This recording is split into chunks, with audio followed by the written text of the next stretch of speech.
అధ్యాయం 3. అతను వైను మరియు కామానికి వ్యతిరేకంగా జంట చెడులుగా సలహా ఇస్తాడు, ఎందుకంటే త్రాగి ఉన్నవాడు ఎవరిని గౌరవించడు. మరియు ఇప్పుడు నా పిల్లలారా, మీ తండ్రి యూదా మాట వినండి మరియు ఎలోహిం యొక్క అన్ని నియమాలను పాటించమని మరియు ఎలోహిం ఆజ్ఞలను పాటించాలని నేను మీకు ఆజ్ఞాపించాను. మరియు అహంకారంతో మీ కోరికలను అనుసరించవద్దు, లేదా మీ ఆలోచనల ఊహలను అనుసరించవద్దు. మరియు నీ యవ్వనపు క్రియలను మరియు బలమును బట్టి మహిమపడకుము, ఇది కూడా యాహ్వే దృష్టికి చెడ్డది. యుద్ధాలలో ఏ అందమైన స్త్రీ ముఖం నన్ను ఆకర్షించలేదని నేను గొప్పగా చెప్పుకున్నాను. మరియు నా తండ్రి భార్య అయిన బిల్హా గురించి నా సోదరుడు రూబేను గద్దించాడు, కాబట్టి నేను కానానీయుడైన బత్షువాతో శయనించే వరకు అసూయ మరియు వ్యభిచారం యొక్క ఆత్మలు నాకు వ్యతిరేకంగా వచ్చాయి. మరియు తామారు నా కుమారులకు బంధువు. నేను మా అత్తగారితో చెప్పాను, నేను మా నాన్నతో సలహా తీసుకుంటాను, అలాగే నేను మీ కుమార్తెను తీసుకుంటాను. మరియు అతను ఇష్టపడలేదు, కానీ అతను తన కుమార్తె కోసం ఒక అపరిమితమైన బంగారు నిల్వను నాకు చూపించాడు, ఎందుకంటే రాజుగా ఉన్నాడు. మరియు అతను ఆమెను బంగారంతో మరియు ముత్యాలతో అలంకరించాడు మరియు విందులో స్త్రీల అందంతో మా కోసం ద్రాక్షారసాన్ని పోయించాడు. మరియు ద్రాక్షారసం నా కన్నులను పక్కకు మరల్చెను, సంతోషం నా హృదయంను అంధకారం చేసింది. మరియు నేను మోహింపబడి ఆమెతో శయనించి ఎలోహిం యొక్క ఆజ్ఞను మరియు నా పితరుల ఆజ్ఞను అతిక్రమించి ఆమెను పెళ్లి చేసుకున్నాను.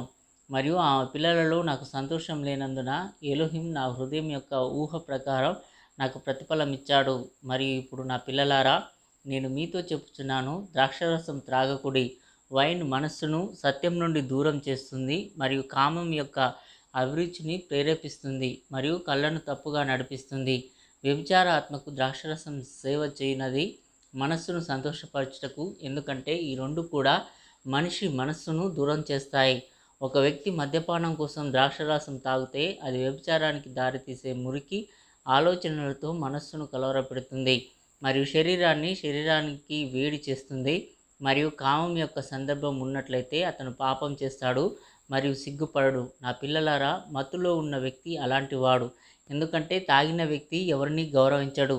ఇదిగో, ఇది నన్ను కూడా తప్పుపట్టేలా చేసింది. కాబట్టి నేను నగరంలో ఉన్న సమూహాన్ని చూసి నేను సిగ్గుపడలేదు, ఎందుకంటే అందరి కళ్ళ ముందు నేను తామారు వైపుకు ప్రక్కకు తిరిగాను.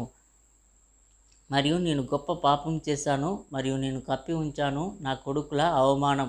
నేను ద్రాక్షరసం తాగిన తర్వాత ఎలోహిం ఆజ్ఞను గౌరవించలేదు మరియు నేను కానాను స్త్రీని భార్యగా చేసుకున్నాను. నా పిల్లలారా, ద్రాక్షరసం తాగే వ్యక్తికి చాలా వివేచన అవసరం. మరియు ఇక్కడ వైన్ తాగడం విచక్షణ ఉంది. ఒక వ్యక్తి వినయాన్ని కాపాడుకున్నంత కాలం త్రాగవచ్చు, అయితే అతడు ఈ పరిమితిని దాటితే మోసపూరితమైన ఆత్మ అతని మనస్సుపై దాడి చేస్తుంది మరియు అది తాగుబోతును కల్మషంగా మాట్లాడేలా చేస్తుంది మరియు అతిక్రమించి సిగ్గుపడకుండా చేస్తుంది. కానీ తన అవమానంలో కీర్తించబడుతుంది మరియు తనను తాను గౌరవించుకుంటుంది. వ్యభిచారం చేయవాడు తనకు నష్టం వచ్చినప్పుడు ఎరగడు, అవమానం జరిగినప్పుడు సిగ్గుపడడు. ఒక వ్యక్తి రాజుగా ఉండి వ్యభిచారం చేసినప్పటికీ నేను కూడా బాధ అనుభవించినట్లు వ్యభిచారానికి బానిసగా మారడం ద్వారా అతని రాజ్యాధికారం నుండి తీసివేయబడుతుంది. నేను నా కర్రను, అంటే నా గోత్రానికి ఇచ్చాను, మరియు నా నడుము అనగా నా శక్తి, మరియు నా కిరీటం అంటే నా రాజ్యం యొక్క కీర్తి. మరియు నిజానికి నేను వీటి గురించి పశ్చాత్తాపపడ్డాను. నా వృద్ధాప్యం వరకు నేను ద్రాక్షారసం మరియు మాంసం తినను. నేను ఏ ఆనందాన్ని చూడలేదు. మరియు ఎప్పటికీ స్త్రీలు రాజుపైన బిచ్చగాళ్ళపైన ఒకేలా పాలిస్తారని యాహ్వే దూత నాకు చూపించాడు. మరియు వారు రాజు నుండి అతని మహిమను, పరాక్రమవంతుడి నుండి అతని పరాక్రమాన్ని మరియు బిచ్చగాడి నుండి అతని పేదరికం నుండి కొంత భాగాన్ని కూడా తీసివేస్తారు. కాబట్టి నా పిల్లలారా, ద్రాక్షారసంలో సరైన పరిమితిని గమనించండి, ఎందుకంటే దానిలో 4 దుష్ట ఆత్మలున్నాయి: కామం, తీవ్రమైన కోరిక, దుష్ప్రవర్తన, మురికి సంపాదన. మీరు ఆనందంతో ద్రాక్షరసం తాగితే ఎలోహింకి భయపడి వినయంగా ఉండండి. మీ సంతోషంలో ఎలోహిం భయం తొలగిపోయినట్లయితే త్రాగుబోతుతనం కలుగుతుంది మరియు సిగ్గులేనితనం దొంగిలిస్తుంది. అయితే మీరు తెలివిగా జీవించాలనుకుంటే ద్రాక్షారసాన్ని అస్సలు ముట్టుకోకండి, ఎందుకంటే మీరు ఆగ్రహవేశాలతో, పోరాటాలలో, అపవాదుల్లో ఎలోహిం ఆజ్ఞలను అతిక్రమించి మీ కాలానికి ముందే నశించిపోతారు. ఇంకా నేను ఏలోహిం ఆజ్ఞలను మరియు నా తండ్రి యాకోబు రహస్యాలను కానానీ స్త్రీ అయిన బత్షెబకు వెల్లడించినట్లు ద్రాక్షారసం ఏలోహిం మరియు మనుషుల రహస్యాలను వెల్లడిస్తుంది. మరియు వైన్ యుద్ధానికి మరియు గందరగోళానికి కారణం. మరియు ఇప్పుడు నా పిల్లలారా, డబ్బును ప్రేమించవద్దని లేదా స్త్రీల అందాన్ని చూడవద్దని నేను మీకు ఆజ్ఞాపించాను. ఎందుకంటే డబ్బు మరియు అందం కోసం నేను కానానీయుడైన బత్షెబ వద్దకు దారి తప్పిపోయాను. ఈ 2 విషయాల వల్ల నా జాతి దుర్మార్గంలో పడుతుందని నాకు తెలుసు. నా కుమారులలో జ్ఞానులు కూడా నా తండ్రికి విధేయత చూపినందుకు యెహోవా నాకు ఇచ్చిన యూదా రాజ్యాన్ని నాశనం చేస్తారు. నా తండ్రి యాకోబుకు నేనెప్పుడూ బాధ కలిగించలేదు. ఆయన ఆజ్ఞాపించినవన్నీ నేను చేశాను. మరియు నా తండ్రి అయిన ఇస్సాకు నన్ను ఇజ్రాయేలులో రాజుగా ఉండమని ఆశీర్వదించాడు. మరియు యాకోబు కూడా అలాగే నన్ను ఆశీర్వదించాడు. మరియు రాజ్యం నా నుండి స్థాపించబడుతుందని నాకు తెలుసు. అంత్య దినాల్లో మీరు ఎలాంటి చెడులు చేస్తారో నాకు తెలుసు. కావున నా పిల్లలారా, వ్యభిచారం మరియు ధన వ్యామోహం పట్ల జాగ్రత్త వహించండి మరియు మీ తండ్రి యూదా మాట వినండి. ఈ విషయాలు ఏలోహిం ధర్మశాస్త్రాన్ని విడిచిపెట్టి ఆత్మ యొక్క వాంఛను గుడ్డిగా మారుస్తాయి మరియు అహంకారాన్ని బోధిస్తాయి. మరియు ఒక వ్యక్తి తన పొరుగువానిపై కనికరం చూపకూడదు. వారు అతని ఆత్మను దోచుకుంటారు. మంచితనం మరియు శ్రమలతో మరియు కష్టాలతో అతన్ని అణిచివేయండి మరియు అతని నుండి నిద్రను దూరం చేసి అతని మాంసాన్ని మింగివేయండి. మరియు అతడు ఏలోహిం బలులను అడ్డుకొనును మరియు అతను ఏలోహిం ఆశీర్వాదాన్ని జ్ఞాపకం చేసుకోడు. అతను ఒక ప్రవక్త మాట్లాడేటప్పుడు వినడు మరియు దైవభక్తితో కూడిన పదాలను ఆగ్రహిస్తాడు.